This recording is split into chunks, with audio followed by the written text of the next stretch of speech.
nombre es Melissa González Rubio y voy a ser su profesora de inglés, quien nos estará acompañando en el módulo de esta misma área como preparación para las pruebas Saber Pro. Bienvenidos a todos y todas a nuestra primer video clase. El día de hoy estaremos hablando del verbo to be, verb to be, que seguramente ustedes ya lo habrán visto en otros cursos, atrás, por allá en sexto, séptimo. Es muy importante que lo recordemos, pues esto es una de las cosas que más salen en las pruebas Saber Pro y a veces el no conocer o no recordar esto nos puede hacer perder alguna de aquellas preguntas. Entonces, como les decía, vamos a hablar del verbo to be y el verbo to be es un verbo principal para mostrar el estado o las características de alguien o algo. Este verbo entonces también se puede utilizar con las preposiciones de lugar e indicar dónde algo está localizado. Entonces vemos que este verbo es un verbo muy importante, quizás por eso ustedes en muchas ocasiones lo habrán estudiado en cursos más atrás. Para poder iniciar a hablar del verbo to be tenemos que recordar los pronombres, ¿cierto? Entonces cuando estamos hablando en inglés tenemos una serie de pronombres.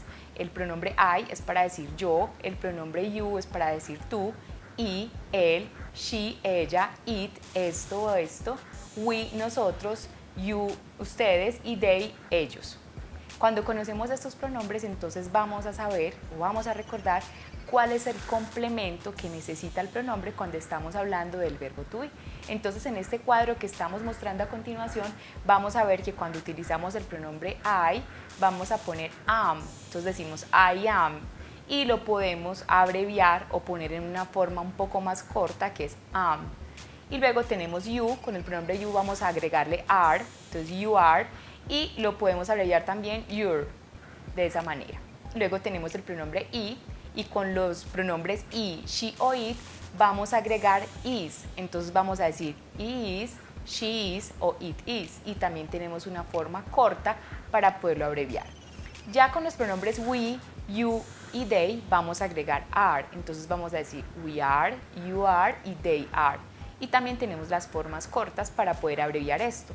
Con el verbo to be vamos a tener la oportunidad de hablar de manera afirmativa, pero también de manera negativa. Entonces también para negarlo vamos a decir I am not o I'm not, para abreviarlo de forma negativa. En los pronombres de tercera persona como son he, she o it, vamos a decir he's not, she's not, ¿cierto? Y it's not. Entonces es una forma de poderlo utilizar. Esto es un pequeño recorderis de cómo se implementaba el verbo to be utilizando los pronombres. Sigamos entonces y miremos algunos ejemplos que nos van a ayudar a recordarlo, sobre todo cuando nos estén haciendo preguntas y muchas veces esas pequeñas cascaritas que encontramos en la respuesta es que el pronombre no va con el complemento correcto. Entonces es muy importante que recordemos ese pronombre también. Cuando utilizamos el verbo to be, en algunas de las presentaciones o en el presente simple afirmativo, vamos a tener en cuenta algunos asuntos, como les decía, el pronombre I, vamos a ponerle am, entonces aquí tenemos un ejemplo, I am good at math. ¿Qué estamos diciendo ahí? Soy bueno en matemáticas, y ahí estamos utilizando el verbo to be de manera afirmativa. Cuando utilizamos is, como les decía hace un momento, lo utilizaremos para los pronombres de tercera persona como es he, she o it, y aquí tenemos algunos ejemplos. He is my brother, él es mi hermano. She is my sister, ella es mi hermana. It is a nice place, este es un buen lugar. Entonces ahí estamos utilizando el pronombre más el complemento del verbo to be. Y cuando vamos a utilizar are, como les decía, lo utilizaremos para los pronombres we, they and you, y vamos a decir we are good friends, como tenemos en el ejemplo. ¿Qué significa esto?